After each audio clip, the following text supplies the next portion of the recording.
Olá, hoje tem CB Poder Especial, eu, colunista do Correio Brasiliense, Denise Rotenburg, e meu colega Vitor, também do Correio Brasiliense, recebemos o governador do Rio de Janeiro, Cláudio Castro, aqui na sede do Correio Brasiliense. Governador, muito obrigado pela visita, por ter aceito o nosso convite. Muito bem-vindo a Brasília e ao Correio Brasiliense. Eu que agradeço, a gente tem falado muito desse processo de diálogo, e a imprensa faz esse papel de levar, de aproximar, né, o governante com a população. Eu só tenho que agradecer a oportunidade de estar aqui num veículo tão importante quanto o Correio Brasiliense, dizer que é um prazer de poder fazer esse diálogo aí. O senhor está num périplo aqui em Brasília, tratando também de investimentos para o Rio de Janeiro. O que o senhor leva de volta para essa cidade, que é uma espécie, um dos maiores, digamos assim, cartões de visitas do Brasil? Ontem a gente veio aqui tratar sobre algumas questões com o Ministério da Fazenda. Uma delas é um grande projeto que é o maior complexo industrial farmacêutico do Brasil, que vai ser construído pela Fiocruz lá em Campo Grande. Um projeto que já estava tudo certo, mas com a demora e o aumento da taxa Selic, acabou que desequilibrou muito. A gente veio retomar o diálogo aqui com o Ministério da Fazenda para a gente tentar fazer o reequilíbrio para que esse projeto seja viável. É um projeto que faz o Brasil ser completamente autossuficiente na produção de vacinas e também bater toda a meta de exportação. Então são 15 mil empregos durante a obra, mais 2 mil empregos depois com a fábrica pronta, e é a nossa Fiocruz dando um passo novo para a tecnologia e para essa autossuficiência do Brasil na produção do mercado interno e externo de vacina. E além disso, fomos também no Ministério da Educação tratar sobre o novo plano estadual de educação. O Rio de Janeiro, infelizmente, por causa de todo o problema, acabou não votando o antigo, e como já está na hora de fazer o novo, viemos negociar para que a gente não perdesse recursos importantes, mas que a gente pudesse olhar para a nossa educação, dando essa prioridade que a gente sabe que a educação tem que ter. Em relação aos recursos, quanto que o senhor já conseguiu aí? Esse orçamento tão apertado? A gente vem conversando para colocar agora no PAC os projetos. O PAC será lançado na próxima sexta-feira lá no Rio de Janeiro. Há projetos importantes e estruturantes. A gente acabou optando por colocar grandes projetos e não colocar pequenas obras. Essas o Estado tem tocado, mas colocar realmente projetos estruturantes que mudem a realidade do Rio de Janeiro, com uma subida da Serra a 040, a EV-118, que é uma ferrovia importantíssima, que vai ligar todo o Centro-Oeste ao Rio de Janeiro através do Espírito Santo. Então coloca lá o Porto do Açu na rota do agronegócio. Então é importante, são projetos grandes. E a linha 3 do metrô, que é aquela que vai do Rio até Niterói, é um grande projeto. São 3 projetos estruturantes. Chegou a hora da gente pensar no futuro, olhar grande, olhar para frente. O Rio, durante muitos anos, foi o epicentro da crise. E a gente vem transformando o Rio no epicentro da solução do problema, e não mais ser parte dele. E para isso tem que olhar grande, tem que olhar para frente. Não adianta só ficar falando no que passou, mas realmente olhar projetos grandes, estruturantes. Estamos falando também de Angra 3 aqui, estamos falando de rodovias importantes, como a Transbaixada, a Via Light, a conclusão da Via Light até a Avenida Brasil. Então são projetos realmente estruturantes que mudam a mobilidade do Rio de Janeiro. Governador, tudo bom? Meu nome é Vitor Correia, sou repórter de política aqui do Correio. E aproveitando esse gancho do PAC, né, eu queria saber do senhor também sobre a importância da escolha do Rio de Janeiro, né, para o lançamento disso. E também pegando como gancho, como isso é um dos projetos pelo menos agora para o segundo semestre, né, mais importantes do governo federal, sobre essa relação também, com como é que está sendo a relação entre o Estado e o governo federal. Em primeiro lugar, sobre ser no Rio de Janeiro, para nós é uma honra, né? O Rio que já foi palco de Copa, de Olimpíada, o Rio que eu venho defendendo muito, que a importância do Rio de Janeiro para o país é muito mais do que as pessoas falam. É óbvio que a gente tem as belezas naturais e o turismo, mas além disso, o Rio de Janeiro é o segundo estado que mais manda recurso para a União. 20% do orçamento da União é feito no Rio de Janeiro. Fora isso, somos os líderes, 85% da produção de petróleo e 73% da produção de gás são no Rio. Além disso, o segundo maior mercado consumidor, o segundo maior parque fabril, líder em aço. Então, o Rio de Janeiro tem uma importância para o Brasil que às vezes é esquecida. E a gente tem que lembrar isso.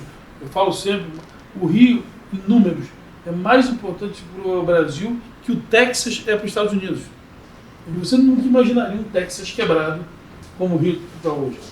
Então, o Pacto Federativo, ele fere o Rio de morte quase. Sim. E é muito importante quando o governo federal volta a olhar para o Rio de Janeiro na perspectiva do protagonismo e não daquele filho problemático. O Rio não é parte do problema, o Rio é parte da solução do Brasil. E é assim que a gente tem lutado para ser encarado. A gente fica feliz quando o governo lança um projeto desse monte, dessa importância no Rio. Sobre a questão da relação, também mantendo minha postura de sempre, como eu ajo com os prefeitos lá, eu ajo com o governo federal. O papel de oposição e de situação é um papel do parlamento. O parlamento tem essa figura, parlamentares de oposição, parlamentares de situação. O governo não tem isso. O governo governa. O governador tem que trabalhar com os prefeitos todos, sem olhar coloração partidária, bandeira política, assim tem como o governo federal olhar para os governos dessa mesma forma. Então a relação é ótima, super republicana. Também a gente só chega aqui com um projeto estruturante, um projeto que façam crescer o Brasil através do Rio de Janeiro. E da mesma forma que a gente trata, de uma forma cordial, respeitosa, republicana, é assim que a gente tem sido tratado também. Agora, governador, tem muita gente dizendo que esse lançamento do PAC no Rio de Janeiro, há uma leitura aqui em Brasília, de parte do PT, que é uma tentativa do presidente Lula de pegar uma parcelinha aí desse eleitorado que votou no ex-presidente Jair Bolsonaro e que é mais afeita à ala conservadora da política.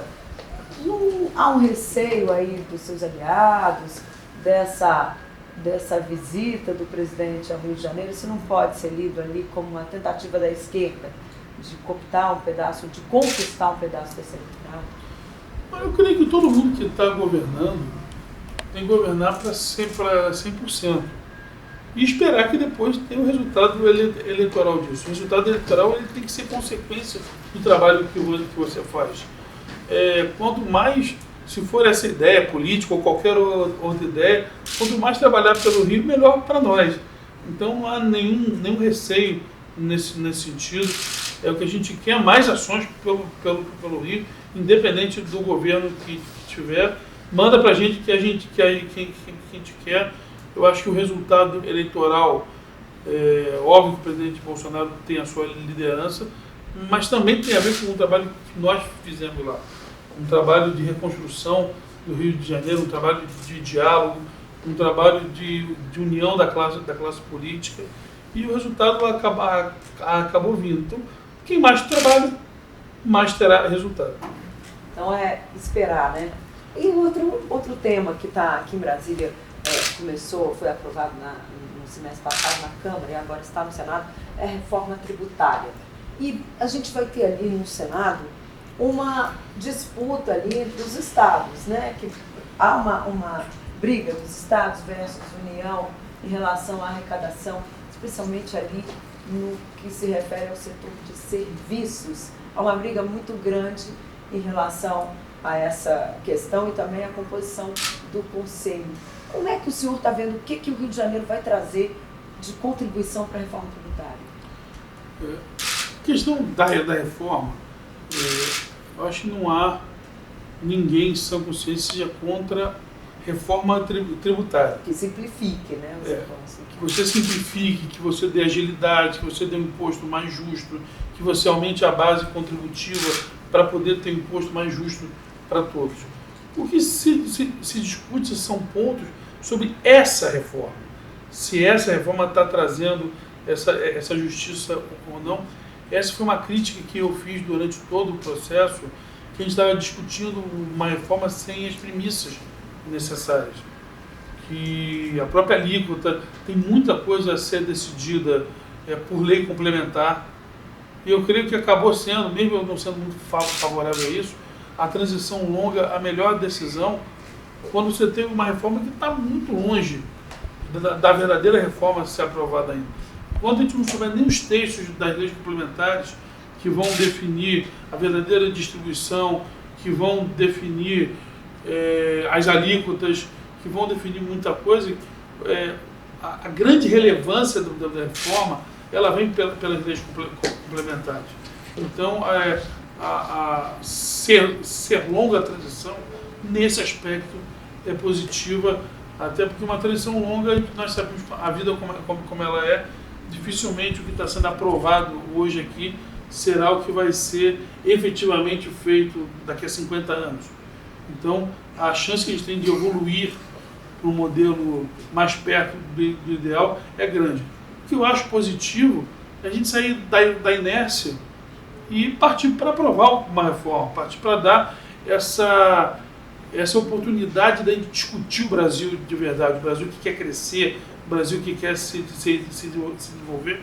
E nesse prisma eu sou totalmente favorável, até a transição é tão longa que ela nos permite resolver os problemas que acaso venham.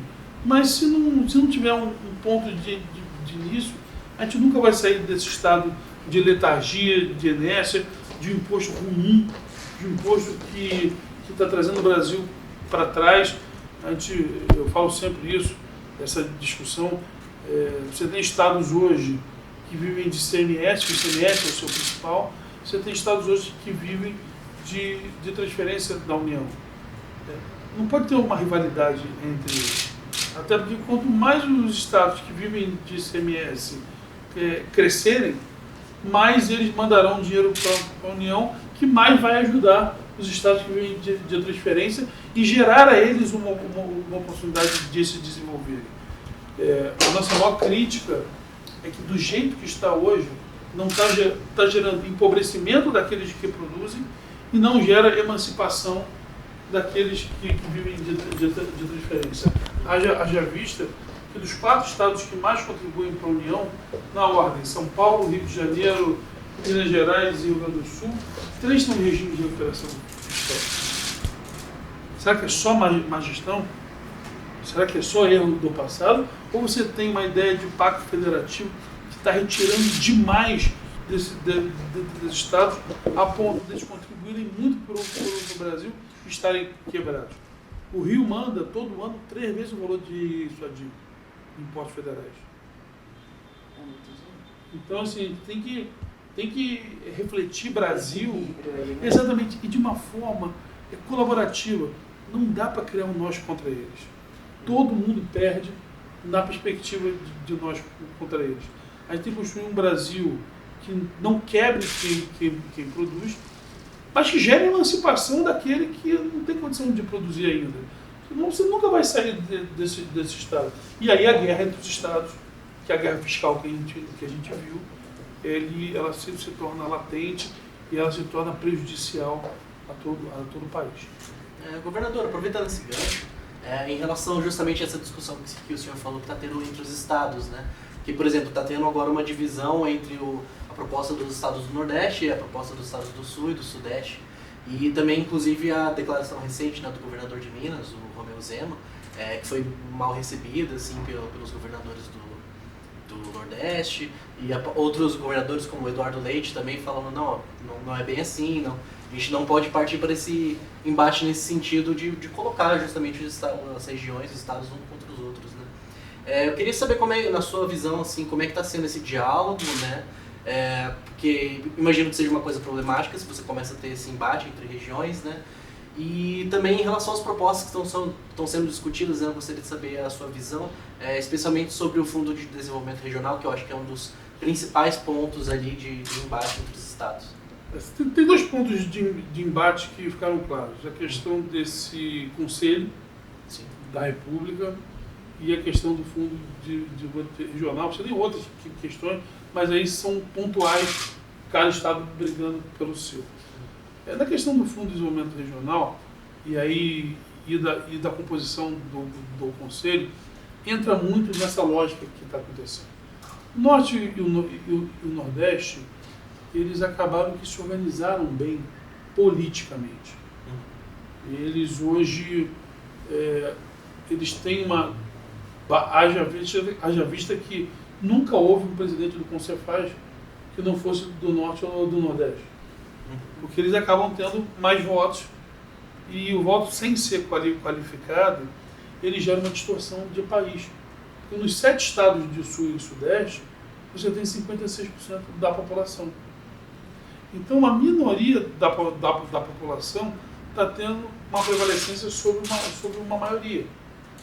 E quando você tinha que ter uma ideia de equilíbrio. Está desequilibrado por um lado, você imagina, só o Nordeste tem 9 estados. E o Sul e o Sudeste juntos tem 7 estados. Então, como é que uma região pode ser mais importante que 2 juntas? A lógica que nós conseguimos criar no Conselho, que passou na Câmara, foi de pelo menos isso ter 60% da população, que as decisões sejam por maioria, sim, mas que essa maioria contemple 60% da população. Porque aí você vai ter uma maioria real, e não uma maioria política. Maior em relação à população. Não? Da população, não pode ser uma coisa só de organização política. Eu me junto com você para a gente ganhar dele. Não pode ser assim. Essa é uma lógica comum para o Brasil. Então, ou seja, Zema tropeçou nas palavras, mas ele não deixa de ter uma certa razão no que ele fala, é isso? Assim, o que eu disse, ele foi muito bem na fala, quando ele fala da organização de Sul e Sudeste. Sul e Sudeste estão, na verdade, copiando um modelo de sucesso que o Norte e o Nordeste falaram. Talvez se eu pudesse melhorar a fala dele ou discordar, eu tiraria essa ideia de direita e esquerda. Eu acho que isso tem que ficar para a eleição. Agora a gente está vendo o país que a gente quer viver. E o país que a gente quer viver não cabe, nesse momento, discussão de direita e esquerda. Então, assim, ele tem muita razão quando ele fala que o Sul e o Sudeste tem que se organizar. Até para que ele possa defender essa 56% da população. E deixar para o momento seguinte a discussão de direita e esquerda, que isso faz parte do processo eleitoral. A gente tem que saber sair do palanque. A eleição acabou. Os estados onde ganharam a direita está governando. Os estados onde ganharam a esquerda está governando. Inclusive o estado brasileiro, que a esquerda ganhou, e nesse momento está governando. Tem que se respeitar a urna e trabalhar colaborativamente. Na eleição, volta-se a discutir. O senhor acha que também, o senhor falou em eleição, nós também saímos dessa fase de discussão de urna, não urna, eletrônica, não eletrônica. O senhor acha que isso também passou? Está superado, completamente superado. Bola para frente, temos aí quase 200 milhões de pessoas, mais de 200 milhões de pessoas para cuidar. Agora, uma coisa que a gente vê, o senhor foi candidato à reeleição, ganhou no primeiro turno, tem muita gente colocando o senhor também como uma aposta para o futuro. O senhor tem projeto político, de ser um candidato a presidente ou vice? Pronto, perguntei.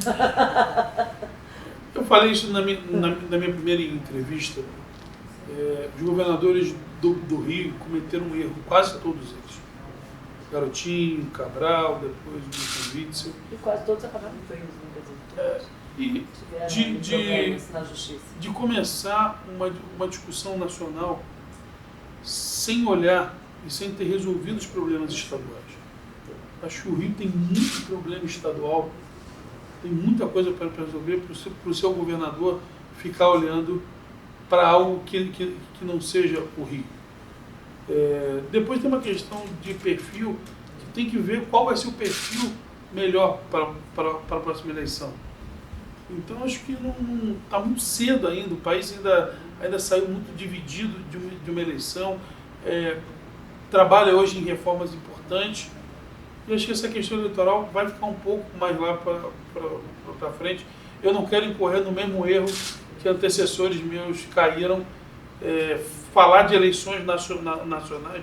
Eleição nacional tem vários cargos. Você tem aí presidente, vice, senador, deputado federal. Falar de outra coisa que não sejam os problemas que o Rio de Janeiro enfrenta nesse momento, que são muito graves, e a gente tem uma missão grande de resolver. Qual é o problema mais grave que o senhor acha que o Rio tem hoje? Se eu fosse botar ali numa... Se eu fosse colocar, eu colocaria 2 no mesmo patamar. A segurança pública e o problema fiscal. Que sem um Estado equilibrado, inclusive, você não consegue resolver a segurança pública. Mas sem uma segurança pública estável, você não consegue estabilizar a questão fiscal. Então elas meio que se complementam, as duas. A gente tem investido muito em segurança pública. Eu já investi mais de R$1 bilhão só na polícia militar. A gente tem feito um trabalho. Nós tínhamos o segundo pior salário do Brasil, hoje temos o terceiro melhor salário do Brasil. Nós éramos o 26º estado, eu acho, em elucidação de crime. Nosso software mais jovem da Polícia Civil era da Copa. Eu chego nos locais e brinco. Duvido que alguém aqui tenha um celular de 2014. Eu duvido que se a gente olhar o prédio inteiro aqui do Correio Brasiliense, alguém vai ter um celular de 2014. E o que a polícia trabalhava era um software de 2014. Então a gente investiu em todos os softwares mais modernos do mundo. Hoje a polícia tem autorização de comprar. Na polícia militar, fizemos o maior centro de treinamento da América Latina para não acontecerem mais situações de pessoas inocentes sendo atingidas por guerras ou de facções, ou da polícia fazendo o seu trabalho e acabar tendo efeitos colaterais. A gente sabe que a gente fala efeito colateral, mas na prática é a vida de alguém. Então a gente não pode endurecer o coração para ali que tem um ser humano. Eu falo sempre que eu não celebro morte de ninguém, nem daquele que está do lado errado da sociedade e nem daquela vítima que estava do lado certo, infelizmente acabou sofrendo esse triste efeito colateral. Então a gente tem que trabalhar duramente para melhorar a nossa segurança pública e trabalhar aqui com Brasília nas questões de desenvolvimento do Estado para melhorar a nossa questão fiscal. O regime de recuperação é um instrumento importante, mas não é o único. Tem realmente melhorar o imposto, melhorar a nossa relação do Pacto Federativo para poder um pouco mais do que a gente produz ficar no Rio de Janeiro, até para o Rio poder se desenvolver melhor. Um dado fundamental, a gente passou agora, todos os estados passaram por discussões de salários de professores. Os melhores salários do Brasil são de estados que vivem de transferência. Os piores são do Rio e São Paulo. Como é que Rio e São Paulo, que eles arrecadam mais de 50% de tudo que a União arrecada, mais de 50% é Rio e São Paulo. Como é que eles são os piores salários do Brasil? Então, assim, tem um erro nisso, tem um desequilíbrio nisso que está gerando, inclusive, o país não crescer mais. Quando você tem, eu falo esse dado, nos 7 estados do Sul, você tem 56% do povo, 70% do PIB, 80% da arrecadação federal e 93% da dívida dos estados com a União. Então você tem estados completamente amassados por uma dívida com indexador de IPCA mais 4, num país que só cresce a um pouco. São dívidas impagáveis que fazem os estados cada dia mais terem menos capacidade de investir em educação, investir em infraestrutura, investir no social. o Rio já quebrou, Minas já quebrou, Rio Grande do Sul já quebrou, e os outros vão para o mesmo caminho, se a gente não fizer realmente a reforma necessária. E, governador, só retornando um pouco para a questão da segurança pública, né? Nos últimos anos a gente viu um problema no Rio de Janeiro, que foi a questão do crescimento das milícias, dos grupos em algumas regiões, né? E eu queria saber também como é que está a atuação do seu governo assim, nesse sentido, né? Como é que está o combate a esses grupos, como é que o governo está vendo essa situação hoje em dia?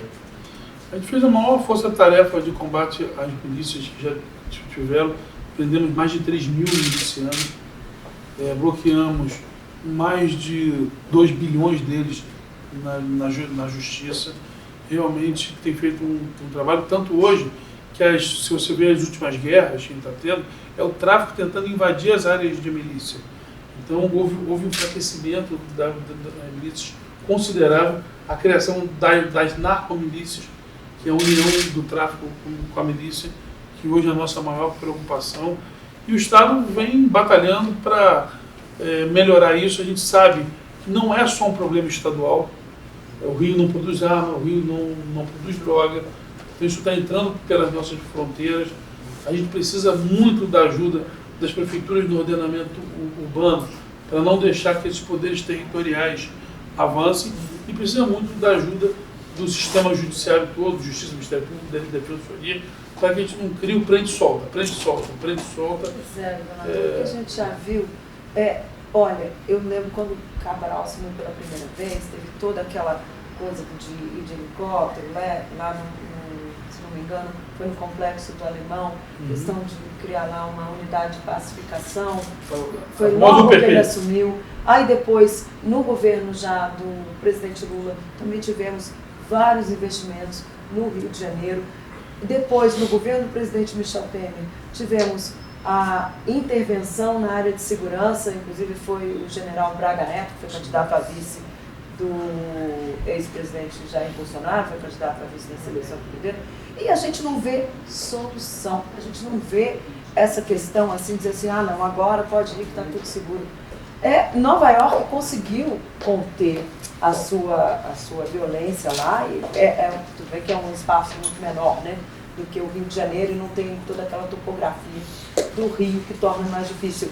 Mas quando é que o carioca, que o brasileiro e o turista estrangeiro vai se sentir seguro no Rio de Janeiro? Eu digo isso porque eu já vi tanto, eu fui política desde 89, a gente já viu tanta coisa que chegou ali para agora vai e não foi, agora vai e não foi. O que dessa vez está de diferente que a gente pode dizer, não, agora vai? Vamos lá, acho que acabou de sair o anuário da segurança, né? E fama é uma coisa complicada. O estado mais violento do Brasil é a Bahia. O segundo é o Ceará. Das 20 cidades mais violentas do Brasil, só tem 2 do Rio de Janeiro. E não são as primeiras. Quando a gente faz um recorte hoje da segurança pública, você olha a nossa área turística, nosso índice de segurança pública, não, são níveis de Roma, Londres e Paris. O turista no Rio de Janeiro hoje não tem problema, e se tem, é o mesmo que ele vai ter em Londres, Roma e Paris. Pequenos furtos. A segurança pública no nosso recorte turístico, ele não é um problema. Nós temos um problema pontual, sério, não é porque é pontual que não é sério, mas é um problema isolado em comunidade, que a gente vem batalhando para resolver com programas como Cidade Integrada, investindo na polícia. Já está muito claro para todo mundo que não existe a lógica da fórmula mágica, da fórmula de bolo. Não chegou onde chegou de uma hora para outra e não vai resolver de uma hora para outra. É um processo de investimento, de desarticulação, de investigação, de prisão, trabalho de inteligência. Eu montei um prédio inteiro da Polícia Civil vocacionado só em investigação e inteligência. A Polícia Civil hoje tem um prédio inteiro só para inteligência e investigação. Então, assim, a gente vem evoluindo com esse investimento, e os dados têm mostrado que o homicídio doloso é o menor dos últimos 30 anos no Rio de Janeiro. O índice de furto a celular por 100 mil habitantes é menos da metade do de São Paulo. Então, assim, o Rio vem evoluindo, mas há um esvisceramento do problema do Rio que você não tem lugar nenhum comum. Porque também é o cartão de visitas, né, que a gente falou aqui no início. O cartão de visitas e eu falava isso Brasil. desde o dia da minha primeira posse, que há de se ter um pacto pelo Rio de Janeiro. Sociedade civil, política, mas também que a imprensa entenda que ela tem que vender algo que seja condizente com a realidade. Outro dia eu estava num outro estado da federação de manhã cedo e tinha um programa matinal onde falava de buracos, não sei o quê. Quando chegou mesmo do Rio, aí eu peguei o avião, cheguei no Rio, o programa ainda estava lá. O programa do Rio era tiroteio, era não sei o quê. Então é o que está se vendendo lá para fora. Então, esse pacto ele é fundamental até para que a gente possa realmente melhorar. O Rio é a porta de entrada. Nós somos hoje o segundo colocado também em exportação. E para exportar também tem que ter uma forma positiva. Foi aquilo que eu falei da questão colaborativa. A gente tem que parar de agir contra os outros. E às vezes tem uma ação contra o Rio de Janeiro que não dá para compreender que o Estado que colabora tanto para o Brasil ser tratado como o patinho feio ou o filho problemático, que definitivamente não é. Pois é, e uma questão do Rio de Janeiro que está em alta agora, essa questão dos aeroportos, né? A questão do Galeão, que estava lá praticamente abandonado, desocupado, com poucos voos, e Santos Dumont, aquela dúvida sobre o que vai ser, qual vai ser o futuro do aeroporto de Santos Dumont. Como é que estão essas duas questões, uma vez que o Rio de Janeiro é essa porta de entrada e que precisa ter aeroportos bem equipados, funcionando direitinho, com tudo a contento, como é que estão essas questões? O Galeão é mais uma das vítimas da crise de concessões que existe no Brasil hoje. Você tem concessões de todas as sortes, todos os locais e níveis com problema. Municipal, estadual, federal, estrada, porto, aeroporto, você tem gás, você tem energia. Hoje há uma crise nas concessões. Eu venho defendendo que a próxima grande lei a ser discutida no Congresso deveria ser um marco das concessões, com regras claras de reequilíbrio econômico e financeiro, com atualização de contrato. Você tem contratos de 25, 30 anos. Como é que você vai garantir? Se a tecnologia muda, imagina o direito. A gente você tem contratos antigos que você não teve a atualização ao longo da história e que geram desequilíbrios horrorosos, até porque o gestor hoje fica na mão do Ministério Público e do Judiciário, porque ele não tem uma regra clara de reequilíbrio e ele fica numa situação... Continuamos com a insegurança jurídica. E o Galeão é uma vítima disso, uma outorga, se esperar, que as pessoas da época dizem que se esperava entre 4,5 e 7, e foi licitado a 17 bi. Então não é economicamente viável o Galeão. Pegou-se um recorte de uma época de Copa Olimpíada que não é a realidade. E o Galeão hoje a conta não fecha. E quando a conta não fecha, tá aí também tem um tanto de erro do concessionário. E na nossa opinião, houve-se uma transferência a ponto de inchar o Santos Dumont para depois vendê-lo caro. Então foi uma sucessão de erros ali que fez o Galeão chegar a 6 milhões, 5 milhões e pouco de passageiros ano, e o Santos Dumont não cresceu nem tanto, não. O Santos Dumont cresceu de 8, 9 para 11. Quem perdeu mesmo foi o Galeão. Então a gente tem que entender que o Rio é um estado com um sistema multi-aeroportos. A gente precisa olhar que os dois aeroportos se canibalizam. Se eles não tiverem uma ideia clara de que eles têm que trabalhar juntos e não concorrendo, um canibaliza o outro, mas também pegar e destruir um dos aeroportos não é o que a gente quer, nem mesmo o Santos Dumont. Conseguimos tirar ele, no governo passado, de um bloco que, na nossa opinião, ia afundar o Galeão de vez, porque ele estava num bloco de Minas, que ia acabar fazendo com que aí mesmo os voos, o Minas fosse um hub e não fosse o Rio de Janeiro. Conseguimos tirar ele. Teve a questão de devolve, não devolve. Agora o ministro do TCU, Vital do Rego, resolveu, permitiu desistir de desistir, que a Changi, que, diga-se de passagem, é o maior operador do mundo de aeroportos. A gente tem que fazer, criar um equilíbrio. Há uma promessa do presidente de restringir para Congonhas e Brasília os voos, e a gente possa passar os voos para cá, para o Galeão. E eu já disse que a gente puder fazer, questão tributária, questão de segurança pública, para ajudar o Galeão, vamos fazer. Não há mancha criminal que justifique isso, não há questões econômicas que justifiquem isso, é realmente uma questão de que optaram por inchar o aeroporto, e aí você ouve o sucateamento do outro, que é uma riqueza do Rio de Janeiro, sobretudo para a logística, a parte de carga do Galeão é fundamental. Ele está ali pertinho da Baixada Fluminense, onde você tem hoje um dos grandes polos de logística no caminho para os portos.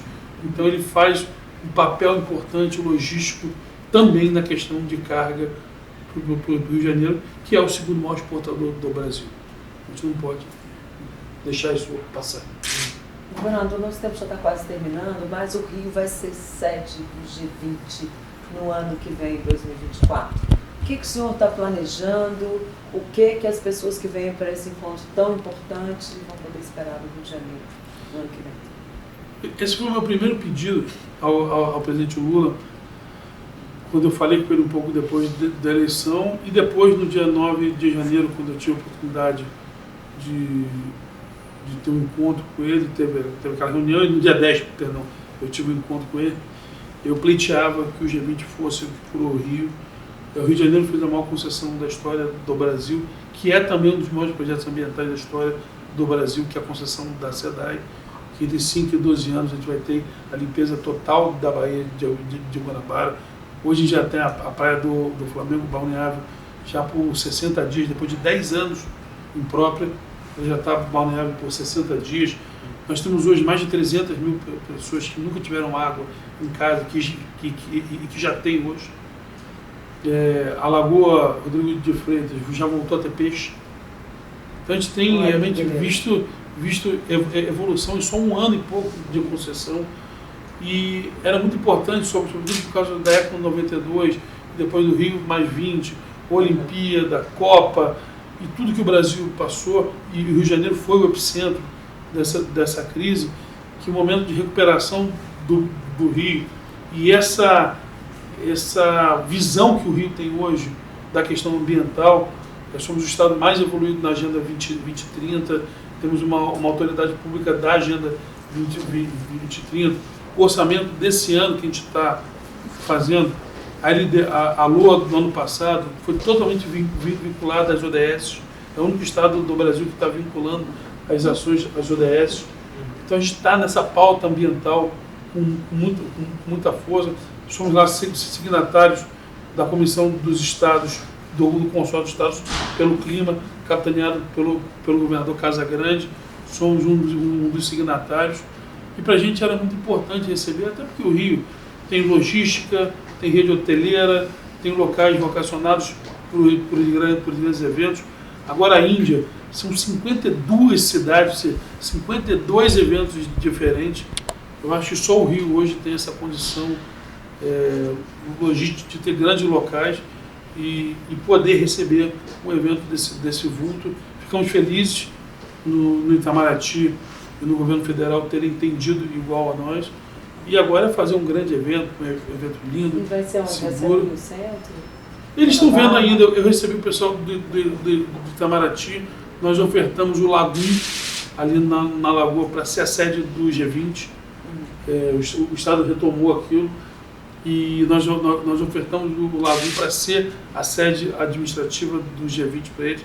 Eles falam maravilhado, porque é um equipamento lindíssimo no coração da Lagoa Rodrigo de Freitas. Quem conhece o Rio sabe do que eu estou falando.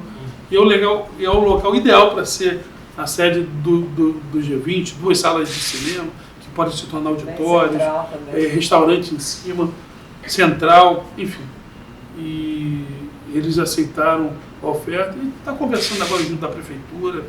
a gente tem uma proximidade boa, o Estado e a Prefeitura hoje trabalham juntos, não tem briga política no Rio de Janeiro. Que bom, né? Muito melhor assim, né?